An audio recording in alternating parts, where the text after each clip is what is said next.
If you're just joining me today, my special guest is Jake Pedigo. He's a former Marine, and he's now a local fireman in our town. And please, this is our special 9/11 show. But before we start, don't forget to like, subscribe, and share with your friends. The more people watching these podcasts, the more we generate support, and we get the word out about, Mike interviewing interesting people talking about interesting things. And I can't think of I interview a lot of interesting people, Jake, movie stars and directors and people involved in mathematics reform around the world. But I still say you're one of the most interesting people I know. And who the hell are you? You're the guy in our local fire department. And but you are Jake Pedigo. And before I let you introduce yourself, I'll tell people what I know about you. We met, my wife and I were running a youth organization that we didn't plan on running because we're not former Marines, we're not former military, but this thing kind of landed in our lap when the other commander left, and our kids were involved in the Young Marine program, a co-ed youth program that teaches kids, Marine Corps values, not the killing part, but like the yes ma'am, yes sir, standing straight, sounding off, kind of those core values that almost seem like Southern values in the United States, just manners and having self-confidence and being physically fit and being an outdoors kind of person. So we're here at the VFW in Galesburg, Illinois, and it's run by mostly Vietnam vets. And these guys are mostly sick. In fact, most of them that we knew when we did this are dead now from Agent Orange and different weird infections in their knees. Just they were dropping like flies. And they introduced us to this young former Marine, Jake Pedigo, and who just joined. And what's weird about that is, if you know anything about America, people aren't joining bowling leagues and VFWs and American Legions anymore. It's rare. And you were the only younger fella in this group. And you asked about if you can help out with our group. And so my wife and I were like, okay, Jake's different, and you were an amazing mentor to the kids, just unbelievable and funny. And later on, you got a job at the water department, and then you became a fireman. So what am I missing in this story of Jake Pedigo? Tell us about yourself. Oh, okay. Well, I'm from Galesburg, Illinois, originally. Went through high school here, graduated. I went to Sandburg for about 2 semesters, and I just got burnt out, and I joined the Marine Corps. That was in January 2005. I went to boot camp, and then I did 4 years active there. Stayed in California for a couple years. Got a job with Lockheed Martin. And then actually, when I was doing that, I got my personal training certificate. So I stopped doing the Lockheed Martin thing and worked at a gym. I was actually on a Navy base. And then found my way back home in 2011. And yeah, like Mike said, I joined the VFW here in my hometown, and heard about the Young Marines, and was like, well, that's something I would like to do. So I started mentoring there. Did that for probably 3 years with you, I'd say. And during that time, got married, had a couple kids. When you started working on Lux blocks really heavy, I kind of drifted, just, no fault, no nothing. We just kind of drifted, and you continue doing that. I stayed with water, moved on up there to management, and I was tired of it. I was tired of not being able to fix what needed to be fixed. Even as management, I couldn't do it. And I'd always wanted to be a firefighter. That's actually what I thought I was going to join the Marine Corps doing. And I said, I trusted myself. I put all my eggs in one basket. I tried out for the fire department, passed the physical, passed the written, passed the interview, and then got on the list and waited for an opening, and got hired. So I've been on there for a year and a half now, and I wish I would have done it like 15 years ago, but everything worked out perfectly timing wise. I got 2 kids, and right now I'm back in school full time to get my associates in fire science. So I am really, really busy. Yeah. And that's kind of like, there's a theme in your life where you go into the Marine Corps. Did you go in wanting an MOS where you were a job where you were going to be working on F-18s? Was that your initial goal? No, so with the Marine Corps, you don't get to pick your actual MOS. The pride is just to be a Marine, number one, Mhm. and they tell you where you're going to go. So the options of jobs that I tested for, I could have done a lot of jobs with my scores and stuff, but I wanted to be a firefighter. So there's like an option of three jobs to get as a firefighter. So you can either be a firefighter, you can work on ground service equipment, or you can be an ordnanceman. And I got ordnance, and I don't know why. You can't. Who knows why the Marine Corps picked me to be an ordnanceman? But that's what I ended up doing, and I enjoyed it. I got to meet some of the best people in America and in the world, and have lifelong friendships. Just a brotherhood with those guys. And the aircraft I was assigned to was an F-18. So I ended up being a two-seater F-18 squadron as an ordnanceman. And I was stationed out at Miramar, California, so San Diego. Nice. Is Miramar where they did Top Gun? It is. Yep. Yeah. It was a Navy base then. And I think after the defense realigning, it became a Marine Corps base. It's funny. I was just at the state fair, and an engineer who was there, who they build they build the equipment, they invented the equipment, but they build and they train people to use this equipment. And what this equipment does is it picks up and moves around all those containers on the trains. Mm-hmm. Okay. Yeah. And intermodal container. They were the ones who developed these giant cranes. They're just huge hands. They pick these things up and move them around the trucks and everything. And I mentioned this guy because he had a job similar to you.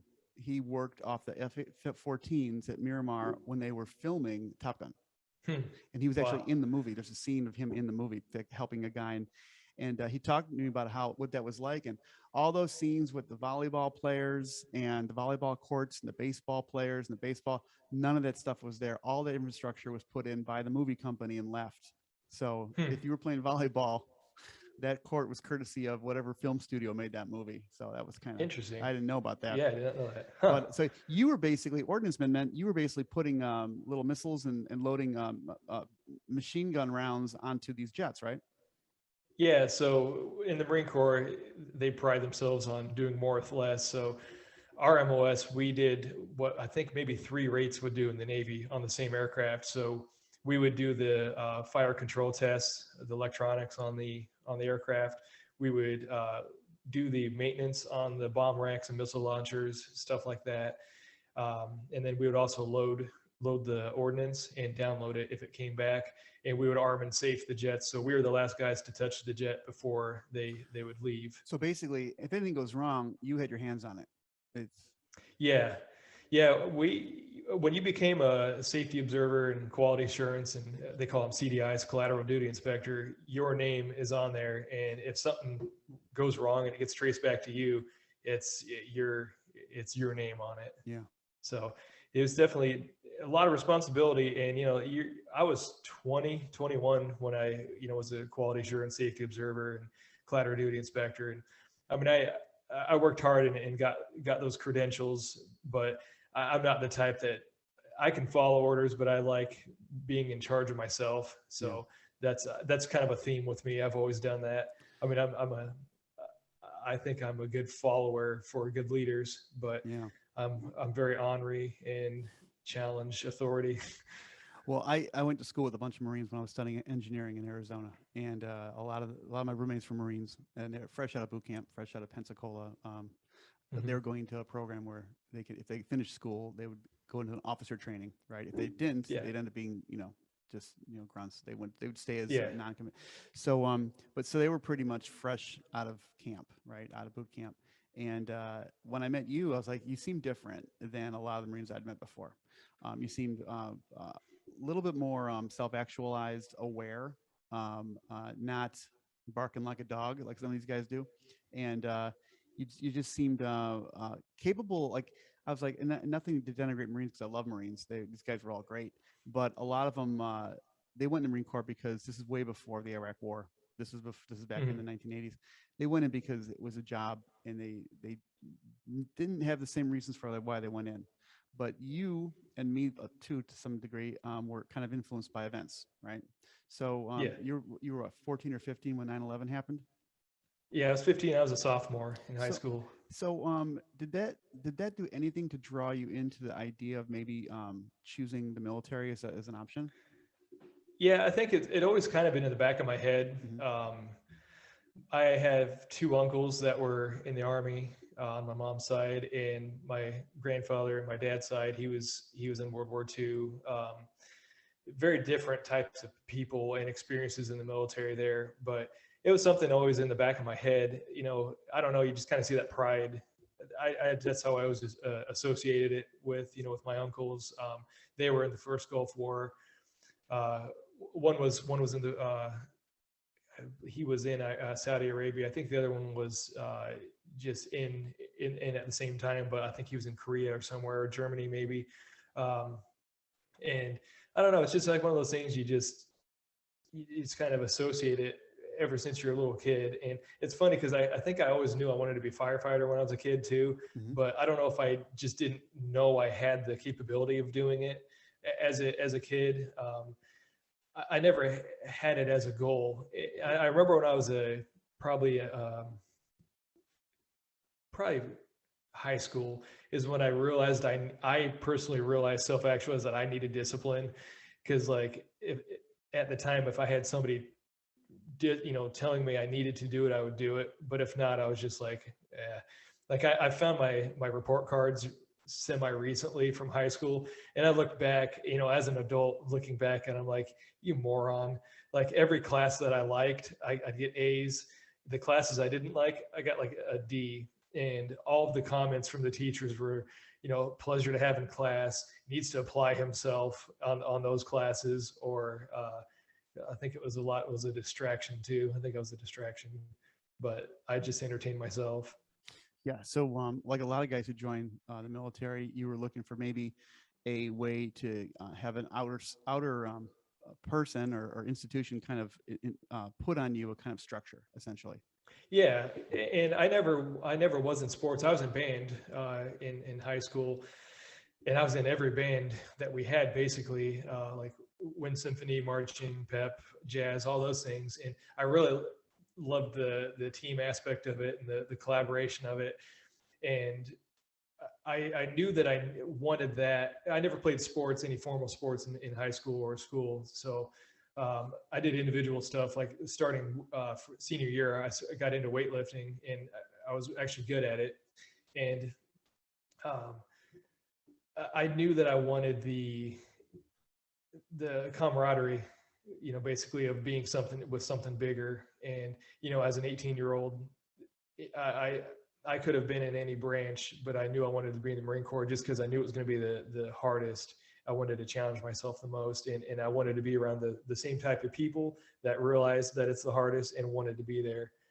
And it's funny, your drill instructors, they all have a lot of similar sayings. And one of them I remember saying, uh,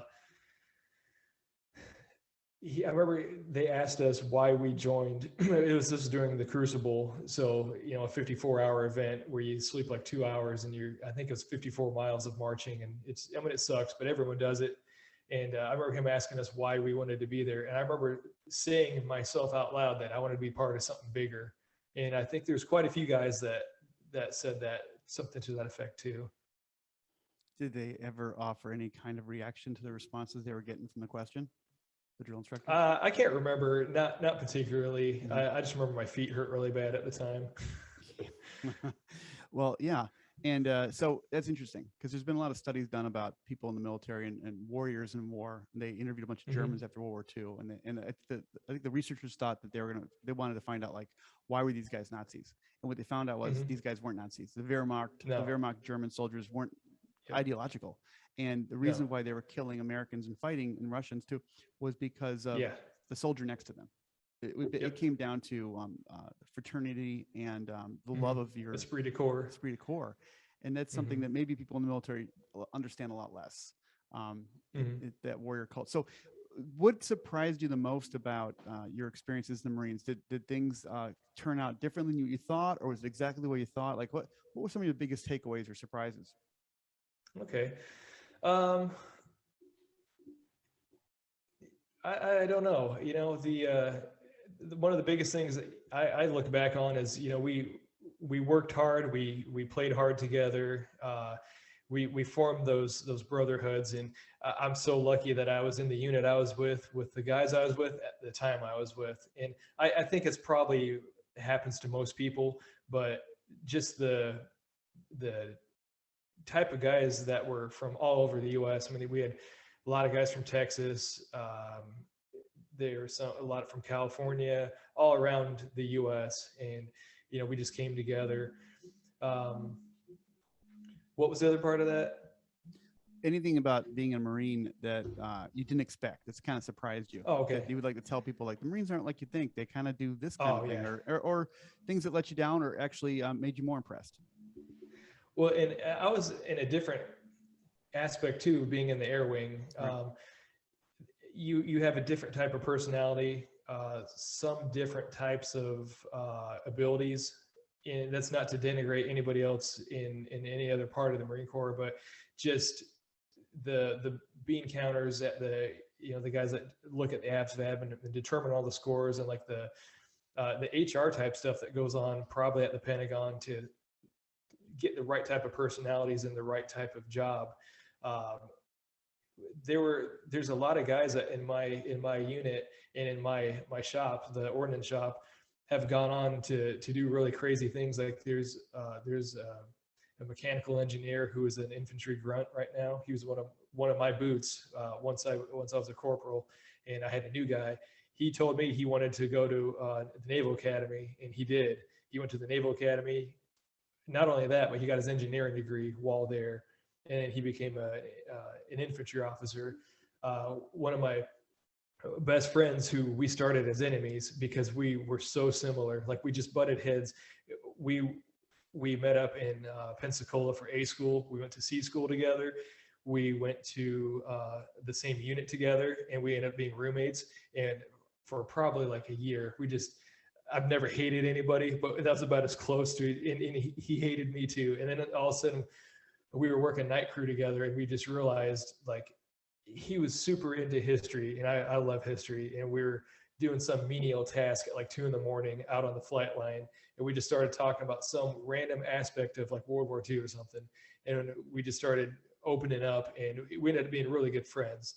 That's one of those random weird things. He's actually a lawyer now in Florida. Let's see, I have a friend who's a critical care nurse.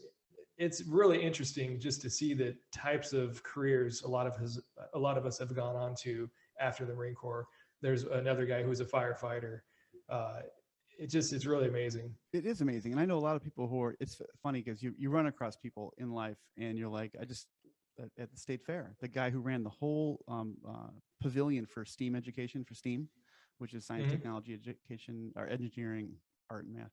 They had a pavilion for the first time, and it was run by the IT director for the state of Illinois, who was a former Marine. And I told you about him. He's the guy who went around, that top level clearance. They'd fly him all over the world whenever a plane or airplane or helicopter crashed. Yeah. He'd go in, he'd blow it up or take out some sensitive technology. And it was a very cool gig.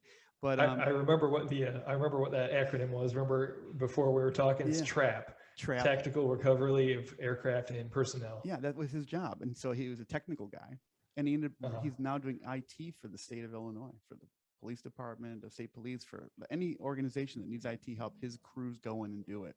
So, but you run across these former Marines in all aspects of life. And yeah, it's interesting how you wouldn't, I think from out here, you think, oh, Marines they storm beaches. They're, they're the shock troops or whatever you think Marines are, but it's not really like that, is it? Or there's a lot more to it than that. There's a lot more to it. Yeah. It's a cross culture of America. I mean, it's a cross section of America. You are going to have the people who don't have anything else, going for them. They join and they might thrive.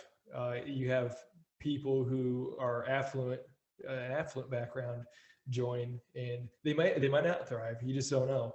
It's just a cross section.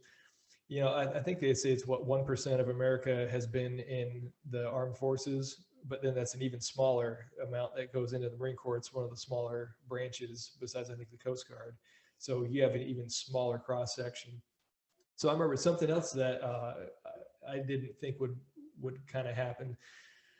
So everything works out. I always say I have to trust myself and trust my judgment. So I got out of the, I was doing very well. I became a sergeant in under 4 years. I worked really hard, went on meritorious boards, and I worked hard, but I didn't. Like I always work hard for myself. It's not for anybody else. I want to do the best I can. That's just how I've always been. That's how I was raised. And I wanted to be a pilot. So my goal was to kind of do it the hard way. I was going to get out completely, go to school on my own on the GI Bill, and then come back in as an officer. And that didn't happen, but everything worked out great. I wouldn't be where I'm at now if that had happened, and I like where I'm at. Yeah. They call those Mustangs, right? People who served Yes. in the enlisted ranks, and they come back as officers. And is there a special respect? Yeah, you definitely have. Yes, yeah, you have a lot of respect for those guys because they've come up through the ranks. They know what it is like to be an enlisted, especially they know what it's like to be a Lance Corporal and below. And because there's a lot of, and I'm sure it's changed now, but a lot of MOSs, a lot of jobs in the Marine Corps that we as Marines don't get a lot of promotions. You don't get a lot of accolades on your chest. You don't get wear a lot of ribbons compared to a lot of the other services because the whole pride is to be a Marine. And you have a lot of jobs where it's hard to get past E3, Lance Corporal, but you would be doing a job that a E5 or maybe even E6 in another branch would be doing. And that's why the Marine Corps is as effective as they are, because every person from the time you get off the bus and step on the yellow footprints, you're responsible for yourself and everyone around you. So these MOSs, you learn your job, you learn the job below you, you learn the job ahead of you. And that's just the leanness of the Marine Corps. And that's the like, you're going back to the storming the beaches. If your platoon, your fire team leader, somebody is incapacitated, well, that assistant's going to take over and they're going to lead the charge in. So It's the efficiency. Yeah.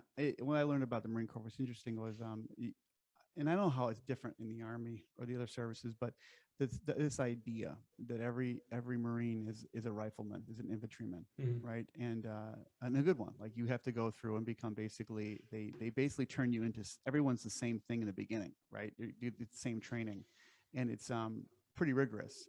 I don't know if in the Air Force and the Army, if they specialize earlier on. So everyone in the Army, maybe you're more of a cook and you're more of a fixer of machines, and you're really not the core. The common denominator isn't maybe the same. I don't know. It seems like it's different in the Marines, where the common denominator is you're all riflemen, right? And everybody goes to the same boot camp, regardless of your MOS. So at least there, everyone has gone through the same boot camp, gone through the same training up until your A school or your combat training. You go to two different combat trainings. So the non combat arms guys go to what's called Marine Corps MCT, Marine Combat Training, and then the other guys go to the School of Infantry. So the machine gunners, riflemen, mortars, those guys, they go to School of Infantry. So they're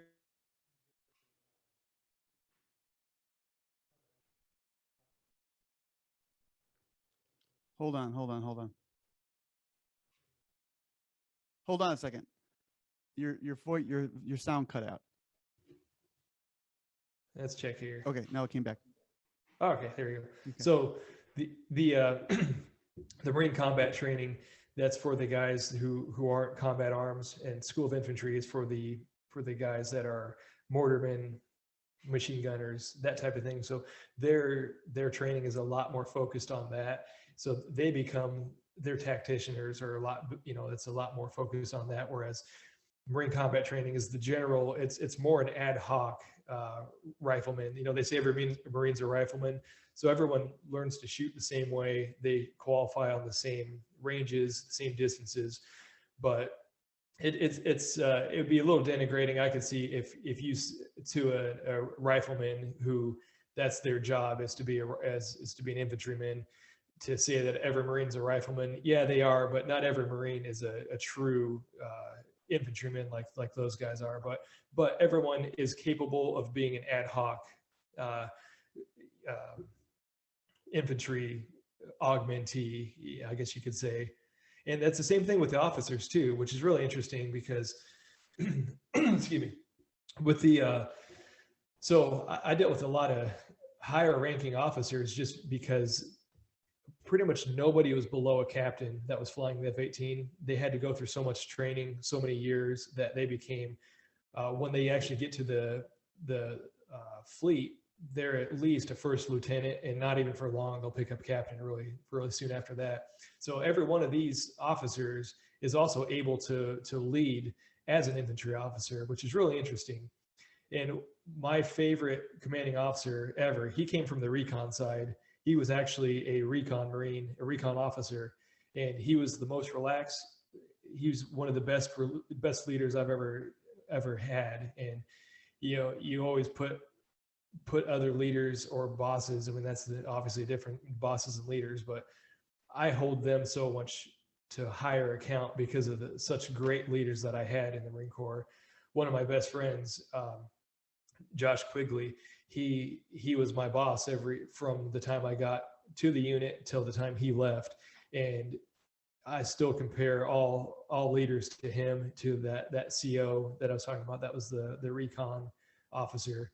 It's really the focus in the Marine Corps is leadership. And it's a leader. It's being responsible for yourself and being responsible for everybody else. So what made this guy so special besides being so calm? And recon is people don't know, force recon and Marine Corps is the guys who go deep into the shit, right? And they look for trouble and they find it, right? That's kind of what recon yeah does. They're like the eyes and ears of the battalion commander. So they're the guys that are the snipers, like the long range reconnaissance type guys. They try not to be seen. That's their whole goal, is not to be seen. They're the ones that are looking out, and their level of training is so much higher than, right. And their selection process is basically that of the SEALs. And there's actually now, since I got out, the Marine Corps Special Force pipeline is completely different, and they have a different MOS, but when I was in, it was still recon and force recon were the shit hot guys that go through basically the same training as SEALs. And I had one friend that went through it, and then he disappeared for like a while. Actually, he became a SEAL and disappeared, and then I haven't really contacted him. But it was a really interesting perspective that they had. Just that I mentioned the calmness. That's also because he was a pilot, and most of the pilots are pretty calm, cool, and they have that cool air about them, and it is a thing, that you see. So kind of going back to the rank thing, being in the air wing, we were around a lot of captains, majors, lieutenant colonels, even, and your average MOS and the rest of the Marine Corps outside of the air wing, they weren't around very many officers. Like you might have your officer might be a second lieutenant or a first lieutenant, and your commanding officer might be a captain. So that's a whole different perspective too. And the Marine Corps, the air wing can kind of get a little bit of a almost stigma about being relaxed and nasty, but it's part of that is just being around such a different, everything we did was around the flight schedule. So it wasn't like, you have this and this. Everything was, you had to accomplish the task. So whatever training ops said that the aircraft had to do, we had to facilitate it. And you had a maintenance controller that would control all the maintenance that would get done on the aircraft. He'd do all the timelines and stuff. And as ordnance, we were the last guys that the aircraft had to be completely ready to up. It had to be up before we loaded it. So we're the last guys to touch it, loading it before the pilots get there. And then once we would arm the aircraft, we were the last guys to touch it before they left. Where were these jets going? What theater were you in? We were based, when I was deployed, we were in Al Assad. So that was kind of west central Iraq. And we covered from we covered the big hot spots of Fallujah. Our aircraft would. We went all the way over to Syria. So as far west as Syria, Korean Village, TQ, and the Marine Corps is such a small it's such a small branch, but the esprit de corps still lives in guys when they get out. And just maybe last week or 2 weeks ago, for the fire department, we had training out at our airport for the steerman fly-in, and there's two pilots that were giving kind of heads up on hazards to look for the aircraft. We were just pre-planning stuff, and I saw that the one pilot, he was about my age, he had a lapel pin, and it was a Marine Corps flag. So I said, hey, what was your MOS? He's like, 0311. I said, 6531 Aviation Ordnance. And we started talking, and I was like, when were you deployed? Because I saw also he had a KIA bracelet, and he was over in Iraq the same time I was. And that's always such a cool feeling to meet guys that were over there when our aircraft were providing air support for them. And that's happened multiple times. 0311 is the rifleman. That's the grunt. So that was really, really interesting to know that, if there was ever an airstrike, or if they ever needed close air support, it was 100% guaranteed from February to September. It was our aircraft that were providing it. And that could be for any ground support, any ground units. It could be Army, or it didn't matter. It was we supported some Army guys too. Yeah. Yeah, they just call them what. Yeah. So I'm going to jump a little bit. So sure. We just saw you experienced 9/11 when you were 15, and now we're on an anniversary now coming up. Today is 9/11, and we just saw a couple weeks ago some picture of 13 people get killed. A lot of them, I think most of them were Marines, a few women, and what was shocking for me was the photographs weren't like grainy old photographs. They seemed like they were just taken off a phone. These kids, because they look like kids, were beautiful. And they just look so fresh faced, and they look like they just put on a uniform, like they could have been in school, or they look so young. And it hurt. It seemed like it was a different kind of feeling than when we were involved in the wars in a big way, and now that you have two kids, right? Are you in three? Yes. 2 kids. Yeah. So two. What do you think now that we're out, and you see this loss, and you see you have perspective now, I think, right? More than you did probably 20 years ago. But so what do you think about what's going on? Well, we couldn't be there forever. That's for sure. The way I look at it is there's been 6 presidential administrations, how many senatorial congressional elections since then. So you have thousands of people.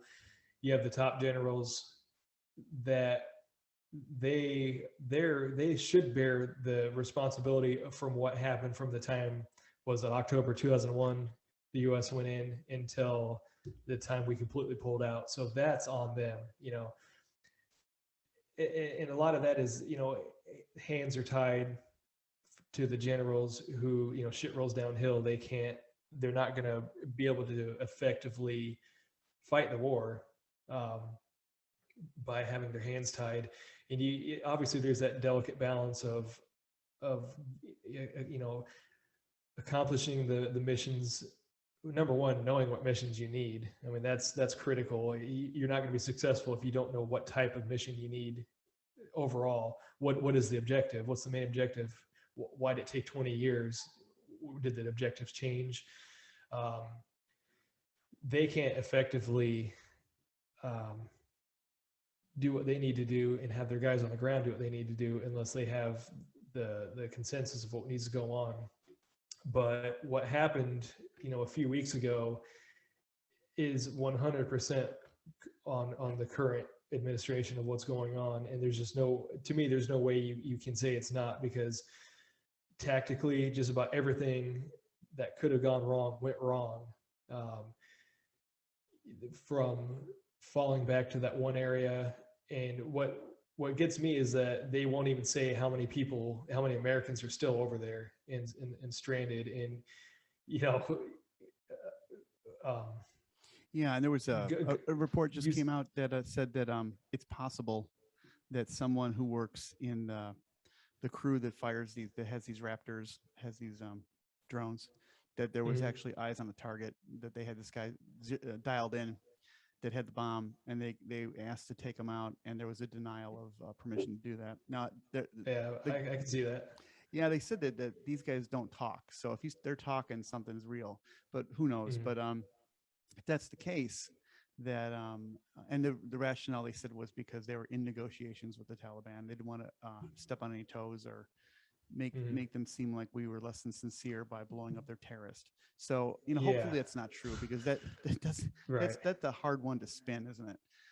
It is. Yeah, and um,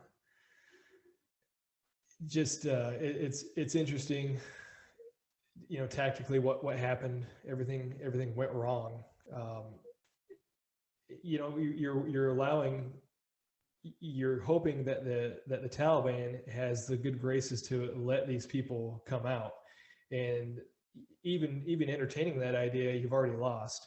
If you're not allowing your people to get out, even people have compared it to the fall of Saigon. In the fall of Saigon, they played, what was it? Was it Bing Crosby? They played over the radio, "White Christmas." Mhm. Like that was like the, The signal. for all the operatives. Yeah, all the operatives. The John has a long mustache type thing. Did anybody know that they were supposed to be leaving? I mean, I'm sure the people on the ground with the intelligence that are left behind knew, like, hey, something's going on, but I'm sure they didn't, give up their post, because they, I'm sure they're professionals and that's what they're doing what they're supposed to do. But it's just sad to know how many people are back there. And you'll probably see in the future some gold stars like on the CIA wall that, they can't say what operatives died or where, but I bet you that you'll be seeing some stars go up on the wall at some point. Yeah, if people don't know, the CIA, if and they put this in lots of movies, but maybe people don't know that you don't get credit for dying for your country in the CIA. It's not put in the paper or anything. You're a secret operative, right? So you'll get an anonymous star will be put on the wall. Is that right at Langley? Yeah. Yeah, and so Yeah. people at CIA might know, but you're not doing it for that reason. That's not why you're in the CIA. It's a clandestine organization for a reason. So you're saying that, and I always tell people this too, like, what we're being fed on media, it could be psyops, it could be reverse information, Hmm. it could be Sure. because everyone's listening. So the enemy's listening to Twitter Hmm. and to MSNBC Hmm. and Fox. They're all listening. So what they're dishing out is all, I would think, and I would even hope that it's strategic, right? Yeah. And Yeah. so Right. you're involved in, there isn't a safe space to go to hear all the clean information, Right. unless you're maybe working for the government or something. I don't know. So what do you think about that? Like, and what's the feeling when in the Marine Corps, when you're bombing these people and stuff and you're seeing collateral damage, and was it all gung ho, esprit de corps, hoorah, or was it sometimes like any talk about questioning anything? Mhm. Um, it's interesting. You talked about earlier about the Germans and them fighting for the guy to the left and the right. Hmm. That's all I ever really thought about and continue to think about. Just introspectively. I understand we were occupiers, and there's no way around it. When I was over there, we were occupying a sovereign. It was sovereign. I don't know what it was at the time there, if you can call it a contentious government, but it wasn't ours. Um, I thought then, and I think now still, that everything we did was for that Marine on the ground. So every single time that we bombed something, it had to go through all the chains, just like you're saying. Supposedly the bomber was in their sights. It's very possible that it was, and it went through the chains and it didn't get approved. And I was there in 2007 during the surge that you hear about, and so we had a lot more guys there, a lot more ops, and anytime we had a strike or something like that, almost every time the strike came in from intelligence on the ground that the Marines themselves found. So we had one special strike, a Frago, that came in that was we actually loaded 2,000-pound bombs. At the time, we generally just loaded 500-pound laser guided and GPS guided bombs, and we'd also have air-to-ground missiles, an AGM-65 Maverick. And I distinctly remember one time loading a 2,000-pound bomb, a JDAM, and it was because a Lance Corporal on a patrol they were going down the road, and he looked inside a building. Excuse me. He looked inside a building, and he noticed something looked weird. So they called EOD in, and they found it was actually a huge warehouse of IED making material, bombs, shape charges, stuff like this. So because of that guy's diligence on the ground, it moved on. It was too big for EOD to blow up. So it was too big of a hazard for them to go in. They're worried about trips, what do you call them? Booby traps and stuff like that. Yeah, and the perimeter would have been massive for the rate of the explosion, right? It would have been huge. Right. Yeah. So, that's the thing. I guarantee there was collateral damage, and that's for, just other strikes and stuff. But I know for a fact that, this was on the pilot's conscience too. They're not robots, and you can go back to studies since the inception of, vertical envelopment and aviation bombing and stuff, that it does weigh on these guys. So they did the due diligence. I remember another one was a guy got caught planting an IED, and part of the aerial task that our aircraft did was reconnaissance. They had these FLIR pods, forward-looking infrared pods, and they could the ability to zoom in from a distance was very incredible. And they followed a guy. He got in a car, went over here, got in a different car, got out of that car, got in a different car, trying to escape. And they followed him the whole time until it was deemed safe and, low collateral, and they bombed him. And, who knows what else happened if there was, collateral damage, as shitty of a term that is for humans dying. But I'd say maybe like 3 months into our deployment over there, we started getting these different bombs, and they still weighed 500 pounds, but they were called low collateral bombs. Mm-hmm. So they had much less explosives. The danger area was much smaller. And so somewhere higher up, in the Marine Corps, in the military in general, they determined that it was that type of war we were fighting at the time.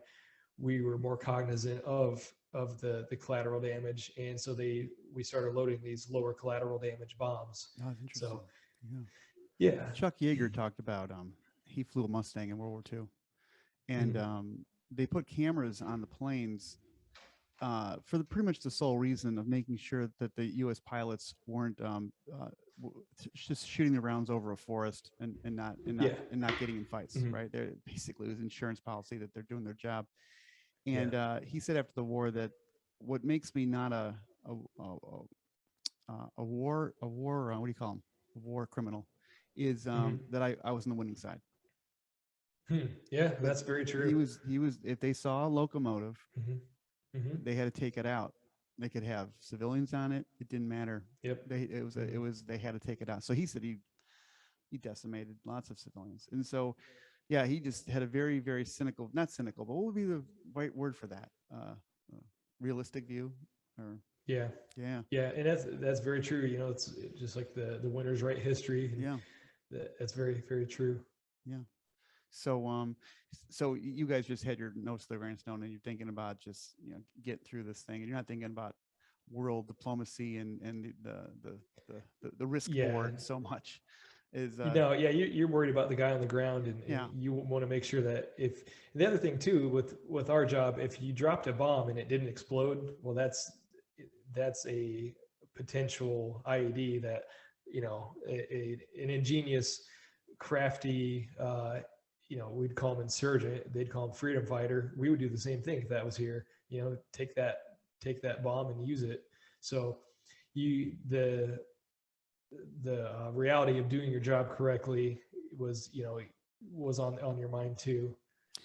Right. I'm just thinking about, this is my stupid thought, but I'm just thinking about the movie Wolverines, right? Was it called? It wasn't called Wolverine. They were Red Dawn. Red Dawn. Yeah, Red Dawn.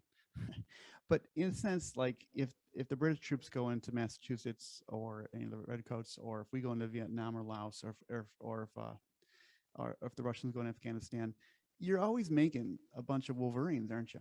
I mean, Yeah, you're invading absolutely. someone's country, and Hmm. it, I think what I mean by this is that uh, the Wolverines, the sports team in Colorado, I think, Hmm. when they got invaded by the Russians in that movie, Hmm. they're just kids, but these were hostile invaders. You know, who cares what they were motivated by, but they were for. Hmm. So, isn't there a kind of like a true thing amongst all people that if someone invades your country, it doesn't matter who your political leader was, they invaded your country, and it's almost in your DNA that you're gonna fight back, right? Hmm. Yeah, I think that probably goes down to the feeling of tribe. You know, you go all the way back to Yeah. the there's an interesting book called I believe it's called The Art of Manhood or Art of Manly. It's something like that. And it's a philosophical book on why men, how what it means to be a man. You know, um, and one of those things is, you know, the group. It goes down to that small, the kith and kin, you know, of protecting your own.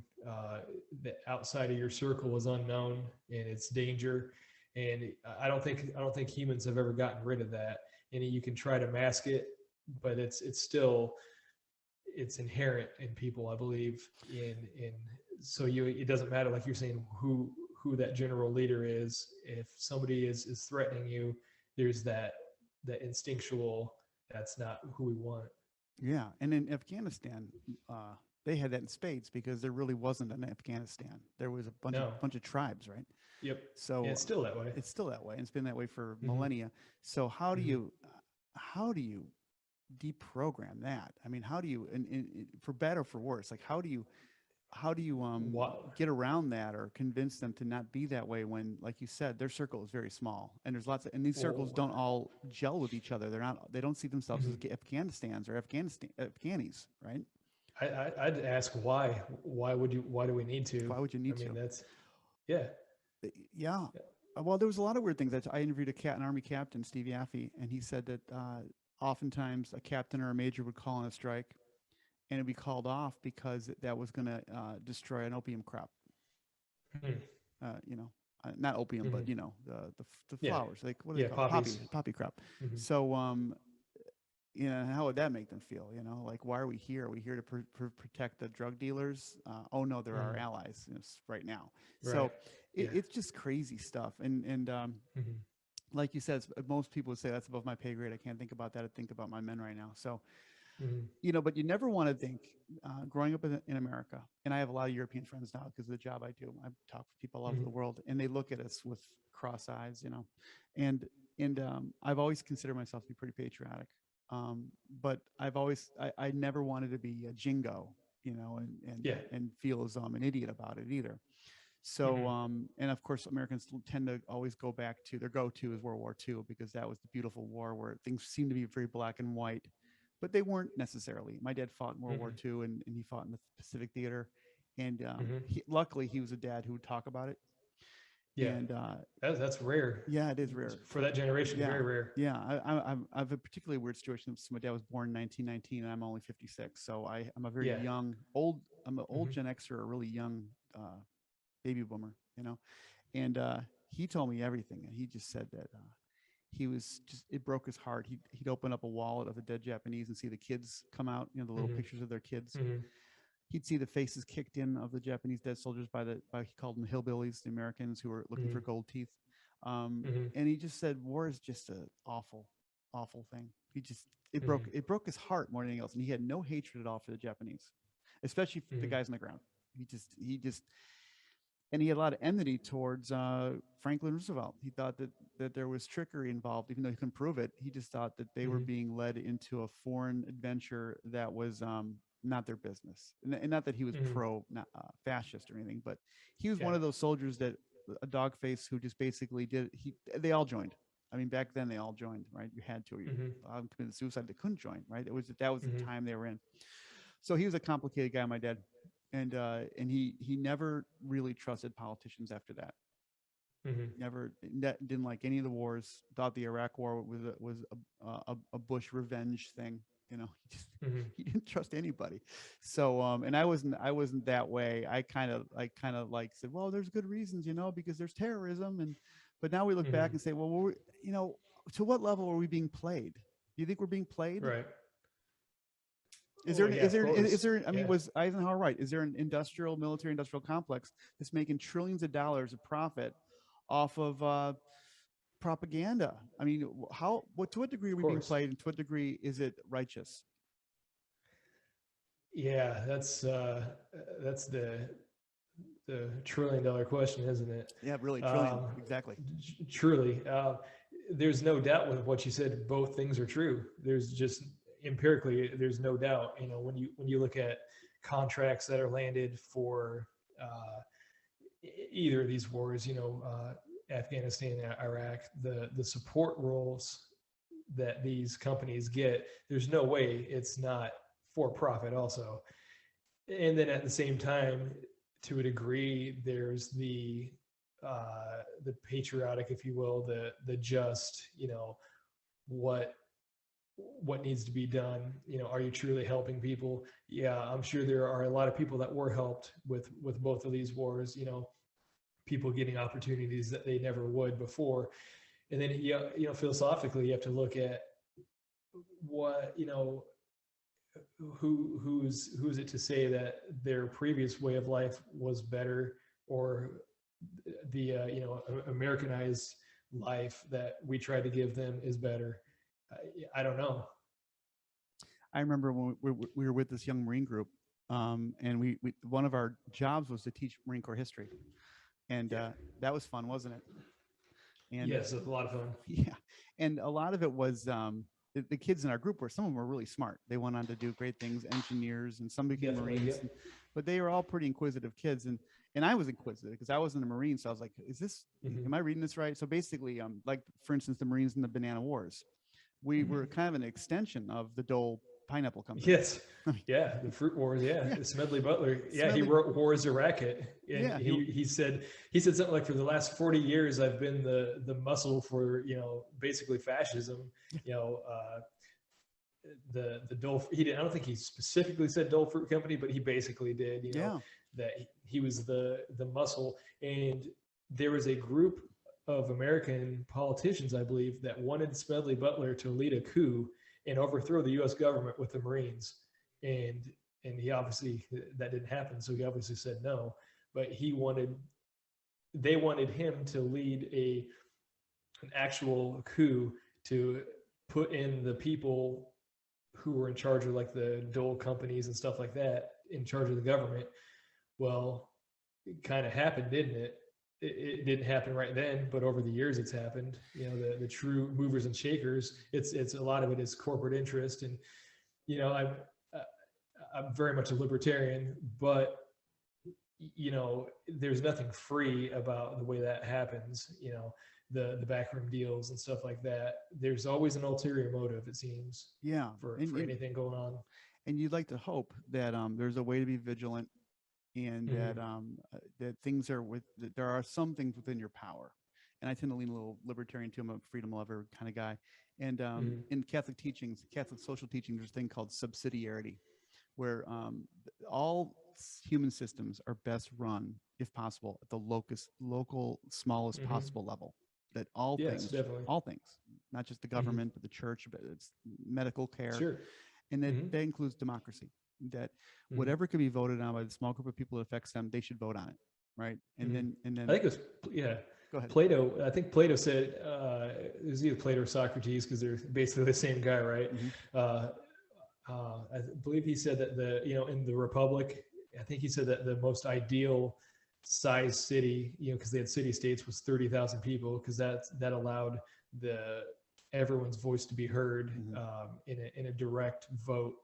And obviously, what did they consider people? What did I'm sure it was a landowning male, a free person. But it's kind of an interesting concept. But even back then, they were he was trying to figure out the lowest amount of government needed. Yeah, we were watching. Luke and I were watching the movie The Village last night, the Shyamalan movie The Village, Mm-hmm. and that Mm-hmm. was it's a great film. I mean, I love that film. It got panned, but I think it was one of the better films. But they had a community of maybe like 100 people, 200 people, and they had like the 8 or 12 elders, and people were allowed Yeah. to go in and address the elders. But they're doing their best to have some kind of, it was a cult in a sense, but they had a democracy, right? And they had this idea of law and order and justice, but they were getting, anyways. But you saw like a little laboratory of democracy, right? And I think Jefferson agreed with Plato. I think he thought the ideal society is around 30 to 70,000 people. Anything bigger than that, you get top heavy problems, right? So Yeah, yeah, it's go ahead. interesting when you bring up a founding father. If you read it, everyone knows the Federalist Papers, but there's a compilation called the Anti-Federalist Papers, and those are just as fascinating to read. And to me, everything that those guys said has come true. Everything that they warned about has come true about big government. And they Like what? they were pretty much everything you see today going on. You can trace back to how government will get bigger and bigger. If you give them an inch, it's gonna take a mile. And it's that the frog boiling in the pot type thing, where it's incremental. And that's basically a lot of the stuff they were saying. They wanted the states to be the higher authority with a loose confederation. And I didn't learn this until, I don't know, probably 10 years ago. I've always tried to, be well read, and I didn't realize about the Constitution, as somebody who likes, individual freedoms and liberty and stuff like that, you kind of go towards the Constitution. But when you look at the Constitution, it was never supposed to happen. It was supposed to be, the Articles of Confederation were supposed to be kind of revamped.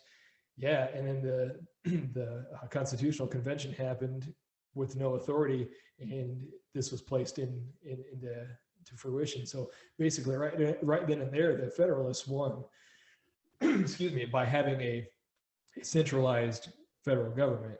And right, it just grew from there. And even the first president, Washington, he said, dudes, we need a Navy.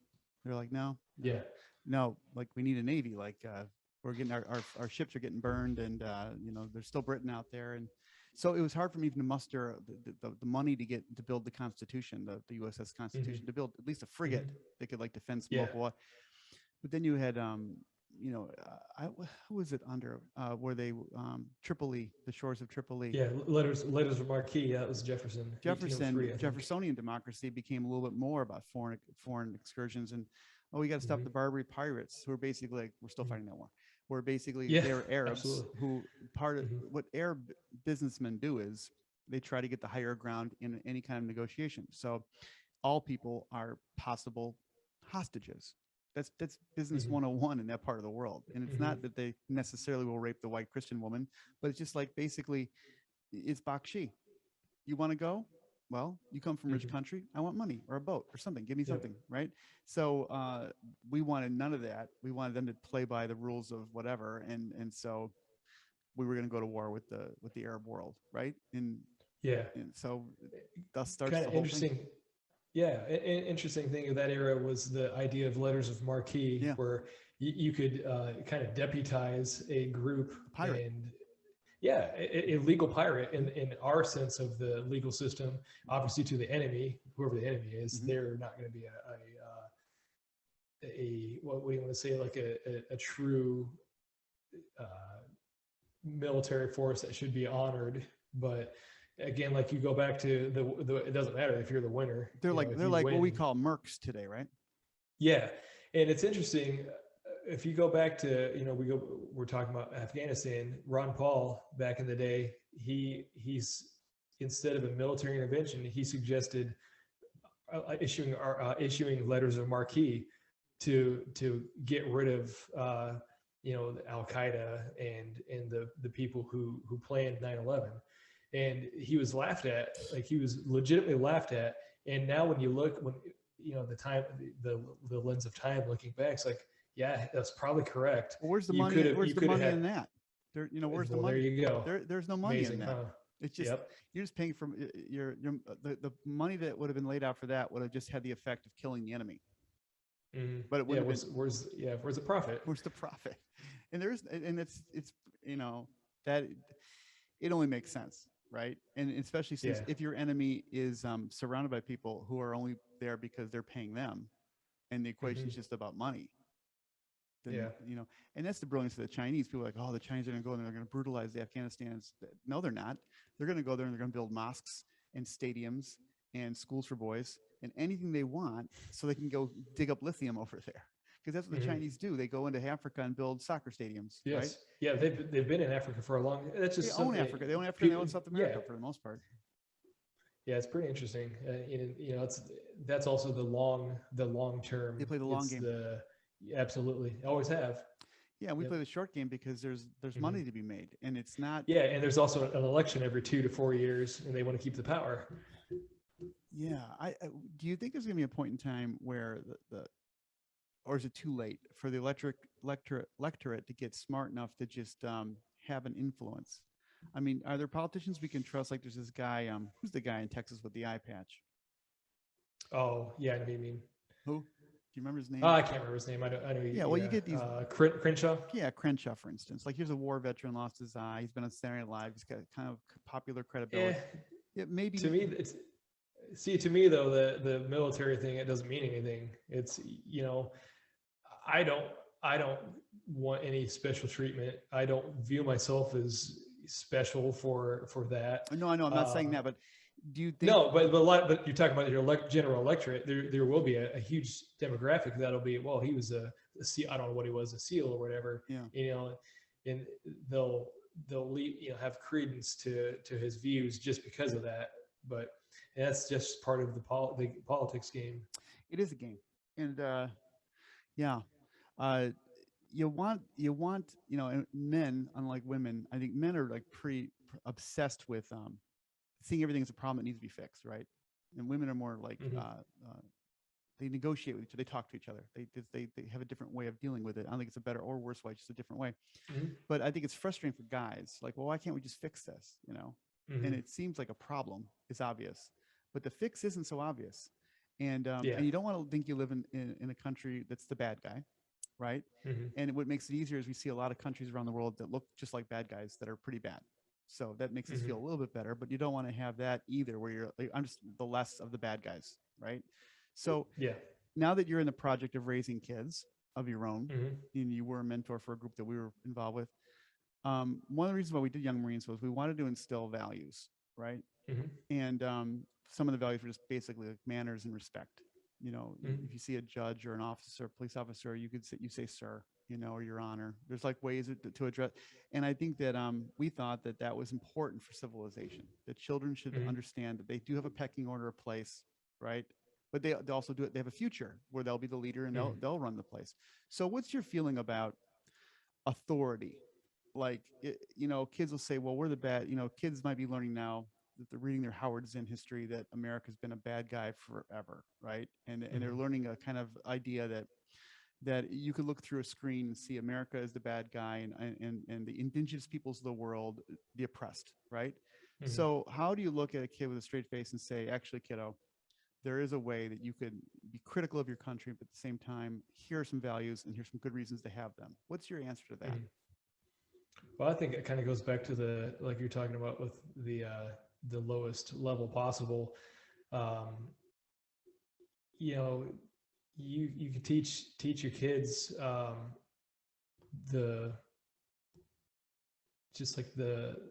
to be a human. That's kind of what we were doing with the Young Marines. I think that's part of just being a good human. Don't rely on other people to teach them that, which is kind of a juxtaposition on, being an outsider teaching the Young Marines, but you do become, that mentor, that relationship, you do become part of the sphere. But I don't know, my goal is just to raise good raise good human beings. I want them to know how to do things. I want them to understand the whys of everything. And that could just be because of how I am. I will respect authority if I know why I am doing it.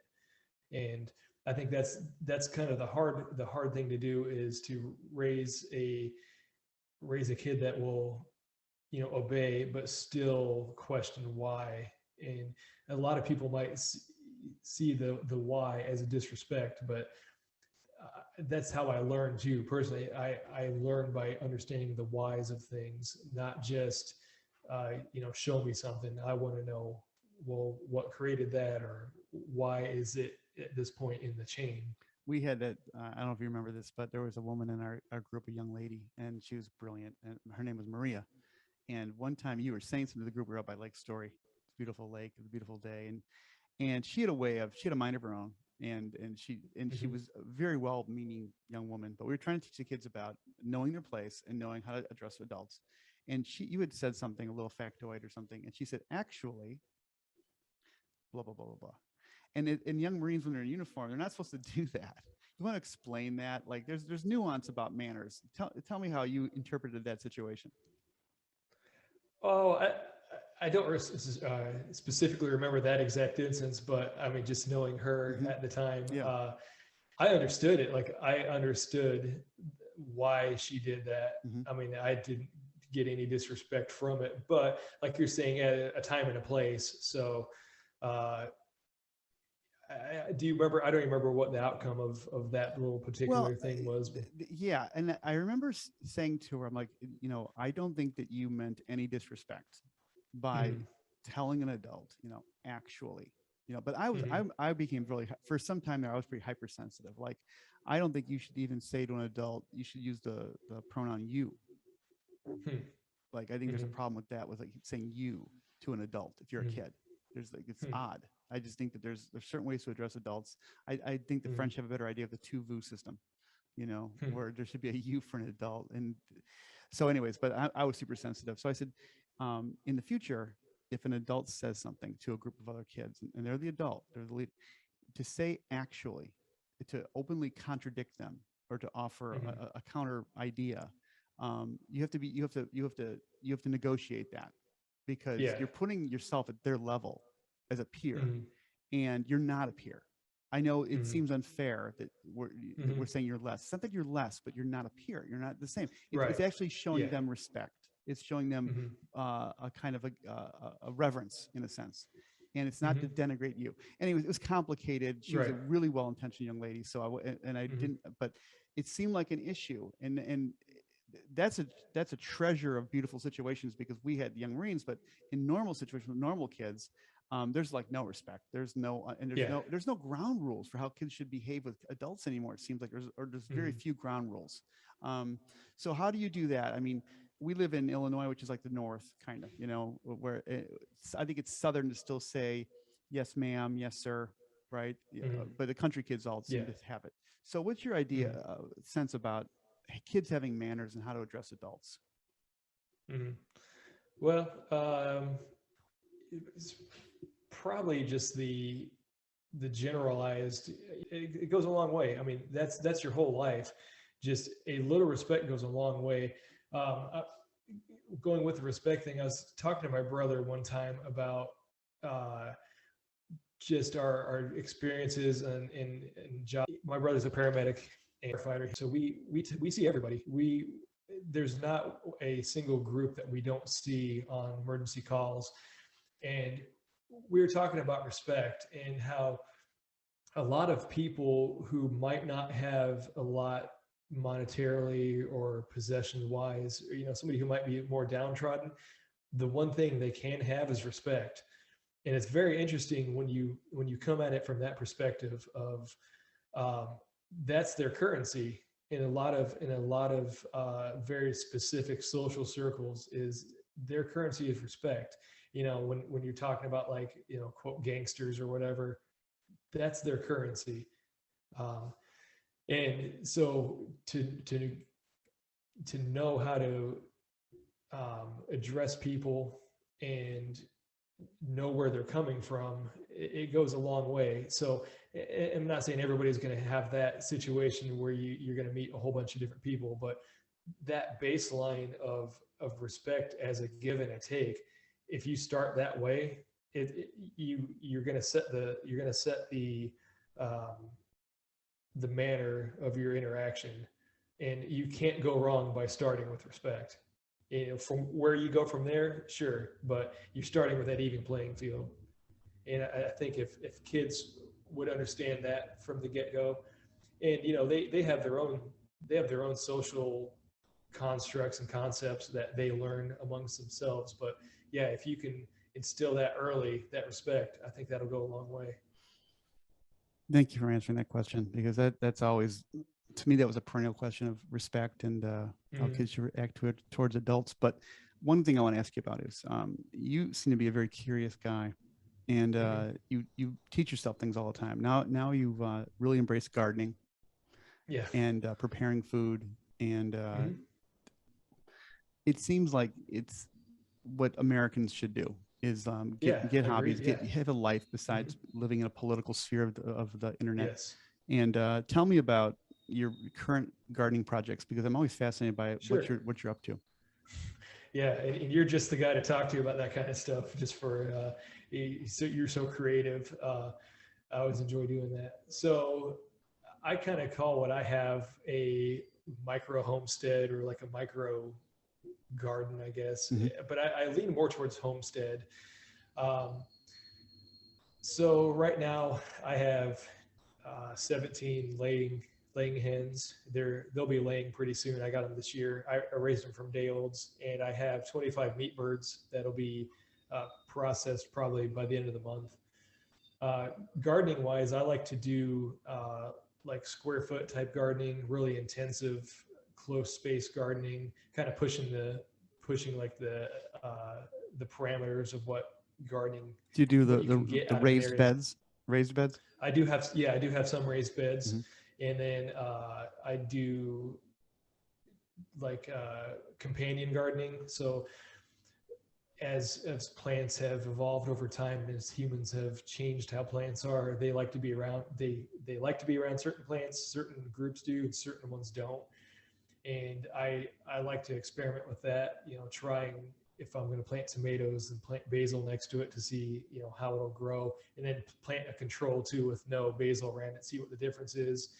And no kidding, are you writing all this down? No, that's typically my winter type thing, because I really don't like winter, and as I get older, I don't like winter more and more. So that's kind of my goal. Personally, I have to have goals. If not, I feel like I'm just spinning my wheels and just get depressed. So I need something to focus on and something to look forward to. So wintertime, that's definitely my focus, is what I'm going to do in the spring. But do you write down, for instance, what your yield was of basil? Oh yeah, okay. Yeah. I do that, and I keep records of it. I have it back to since we moved to this house. But I did it at my previous houses here in town too. I started on a really small scale when I first came back to Illinois. My grandpa's house, where he lived at the time, I just went there and asked him if I could, and I planted a garden in the back. And that first one sucked. I mean, it was terrible, but that's learning. I mean, that's how you fail, and you learn from your failure. And then as long as you're making progress, that's learning, And I think people are afraid to fail in a lot of things too. I think people, worry about maybe the perspective of failing, or how others will feel, and they don't put themselves out there. And that's not just gardening, that's for everything.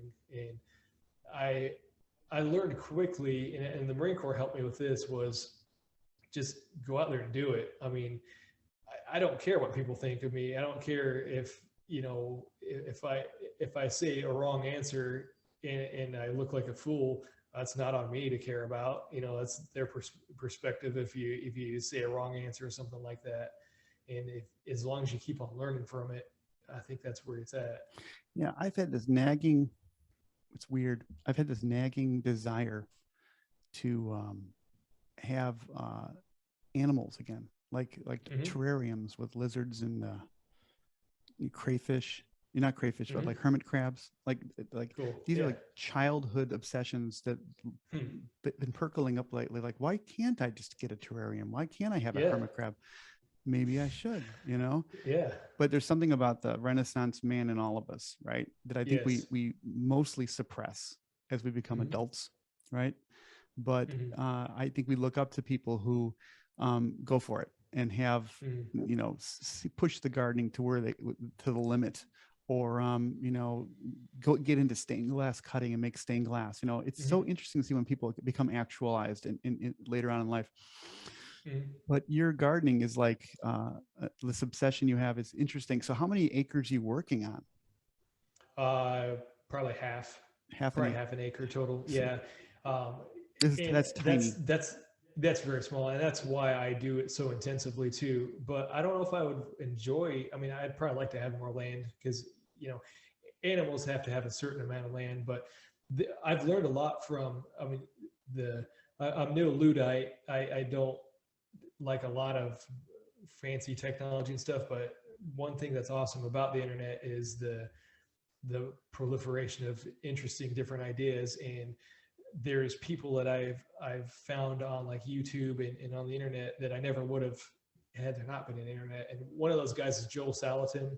He's a farmer out in Virginia, I believe it is, and he goes completely against the grain of modern farming, modern homesteading, and I've learned a lot from him. And this is my first time having meat bird chickens, and I'm using his idea of they call them chicken tractors, and it's basically just a little enclosure that you have your birds in, and you move it every day onto new grass in your yard, and so you can have more chickens per area than if they're just in one open area. So every day I move the coop or the tractor, they get fresh grass, they get to scratch to be chickens, and you let the other grass replenish itself, heal, and it's fertilized with their poop. Right. Yep. Right. And he does it on a larger scale, but it's you're able to scale it to how you want it, which is interesting. And obviously we've talked about this. Not everybody wants to be a gardener. Not everybody wants that independence of growing your own food and knowing how to. But that goes into also being a human. Knowing how to. That's like what Heinlein said you should be able to do. To a degree, I think that's very interesting. You should know how to change a diaper, and raise animals, and grow your own food, and hammer a nail, stuff like that. Yeah, change your tire. I'm obsessed with this. I call it the project of civilization, where and there's the Lamarckians, were these scientists in the 19th century that thought that the different stages of the embryo that look like the lizard and the chicken and everything, that we were literally once chickens and lizards, and the Lamarckian view has been kind of disproven or it's out of favor. Yeah. But I look at that and I think of an education, a kind of simplified Lamarckian view that when kids should have the opportunity to have a hammer and a nail and know what it's like to hammer a board and to cut a board, and to with the young Marines, we're using lashings and building things in the forest and building bridges. You're replicating, you're walking through the footsteps of civilized people throughout history. Yeah. And in doing so, the kids belong. They get the sense of belonging through their own creativity to civilization, right? I wonder if that's why Renaissance fairs are the way they are. I wonder if people want to go to that era and do those type of things. I wonder if it's a connection, to that era. If it's they want to experience what it's like back then. Because it's interesting to see the actors and I don't know if you call them actors, but like the role players and stuff. It's interesting to see them do it, but it's also interesting to watch them as an observer. So I wonder what it would be like to be as that person. I'm going to be talking to Conrad Wolfram next week, who's he's innovating mathematics by bringing computers into the classroom. But I think that there is a revolution going on, and because of computing power. Where now what you're talking about is the Renaissance fairs, the 70s and 80s, which were so big. And then the maker movement took over from that, I think, and became even bigger, where people wanted to know what it's like to use a CNC machine and to tool metal and to burn and melt things and create things with their hands. I was like, well, what a we live in Galesburg, where, all the manufacturing left and went to South America and then Asia.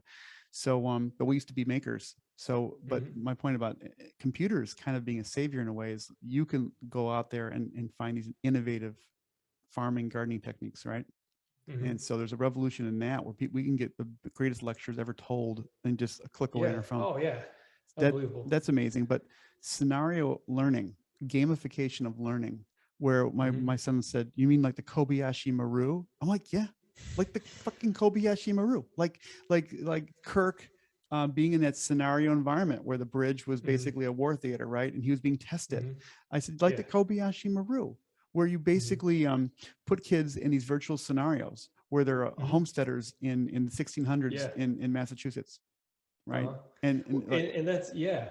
And I think there's that disconnect of relying on the technology to try to experience it, but there's no substitution for actually doing it. And you know how as budgets get cut, you know, we've talked about this, as budgets get cut, and uh, what are the first things to go? Well, it's the things that make you human, you know, that make us human, the arts, the industrial arts, mhm. the home ec, stuff like that. Like that's equally, if not more important than a lot of the other subjects that still thrive. And it's interesting.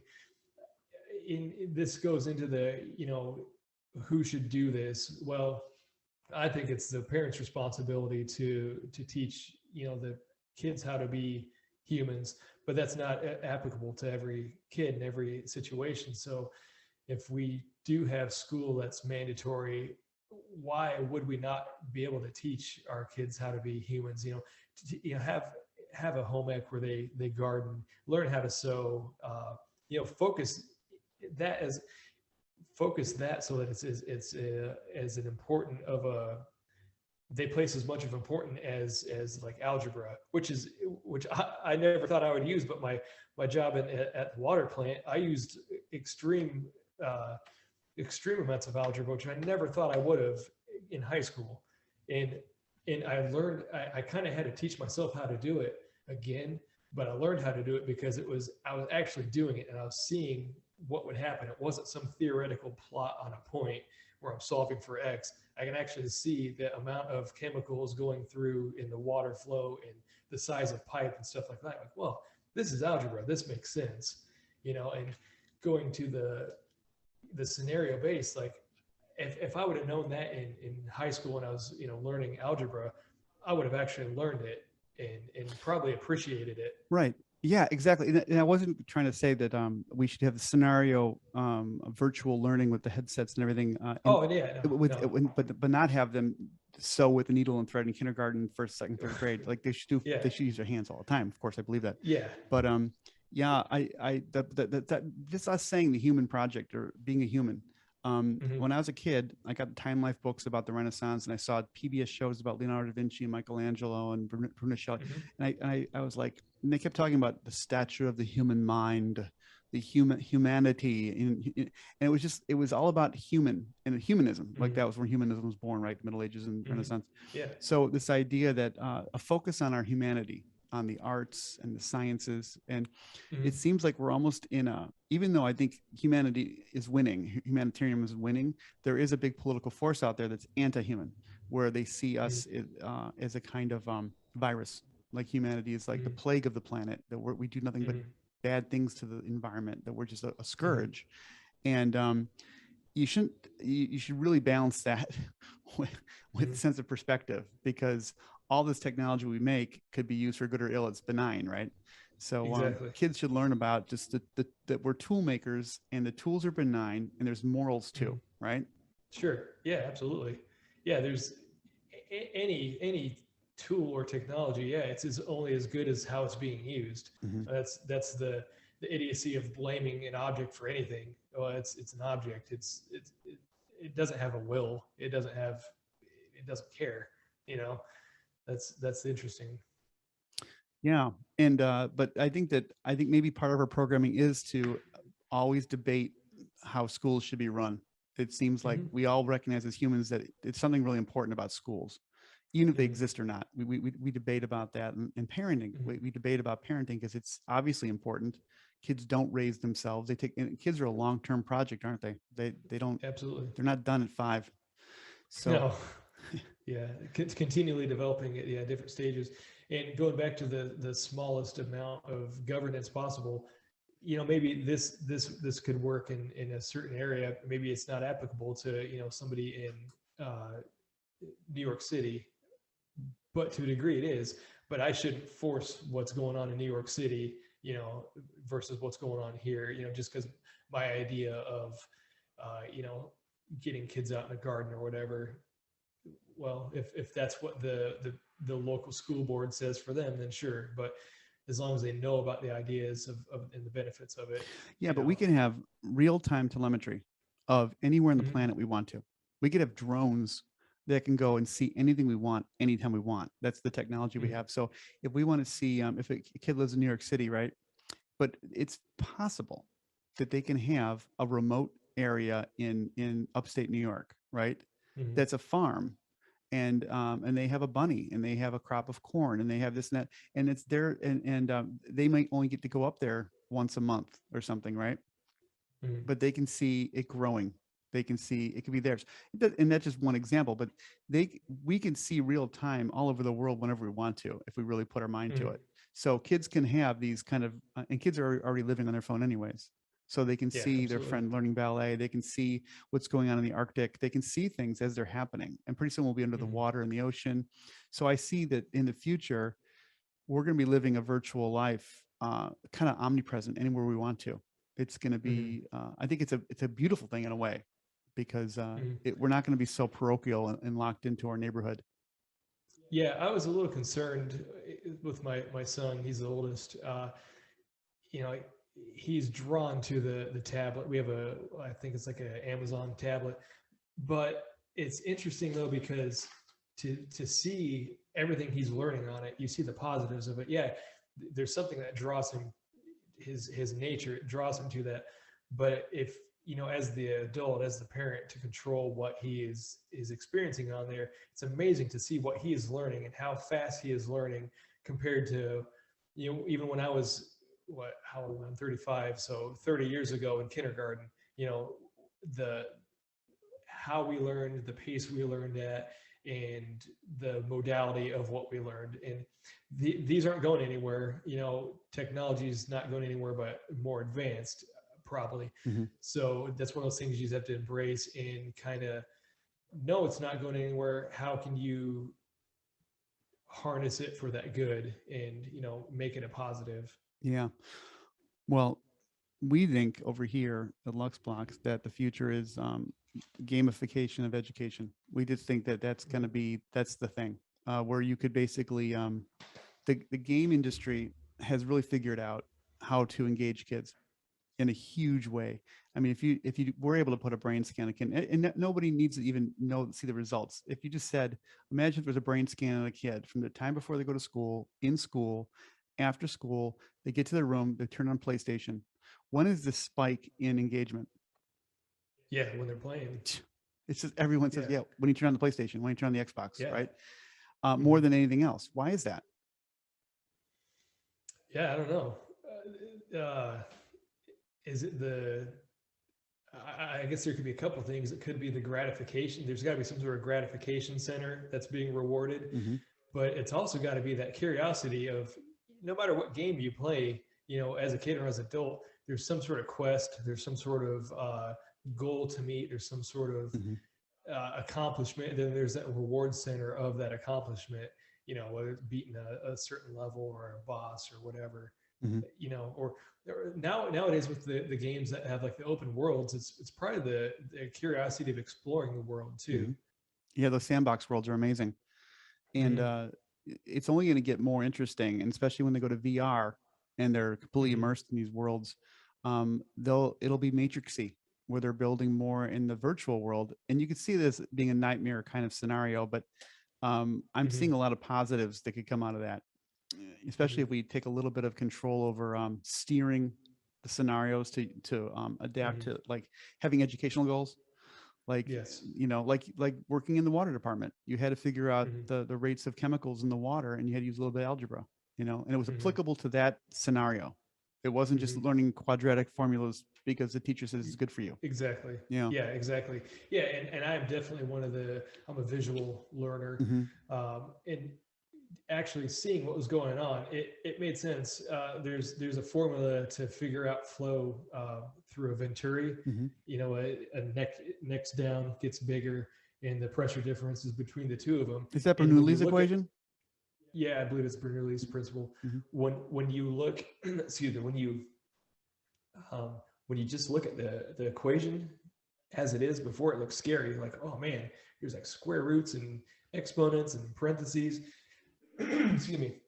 And then when you actually plug in the variables and I actually physically see a venturi and I see the pressure that's coming off it and I do the conversions and stuff, I was like, oh, I just did like differential equations and I didn't even realize I did it, Mm-hmm. and that's just how I learned. I learned the why. It's not a scary looking uh, problem that I put up two variables in. I can actually say, oh, that's that flows through there because this pump is pumping at this, and that's just how I learn. And that's one of those things of teaching and experience. And if I would be a terrible math teacher, but if I was a math teacher and I had the experience of working in the water plant or wastewater plant and being able to make that association with kids, like, hey, maybe I can tell this student that think of it this way as draw it on a board or have it on a screen that shows, hey, this is what a venturi is. This is what you're actually solving for. Yeah, you need to know the mechanics of pre-algebra and algebra and understanding that kind of stuff. But once it gets to a certain level, and it's that esoteric, like you have to know the math of it. Right. And if you were in a scenario situation with an AI tutorial assist, right, that AI is calculating all your moves, and there will be no need to test the kid, because the AI could just say, judging from all my experiences working with the kid over the past 2 months, here's what she knows. Right.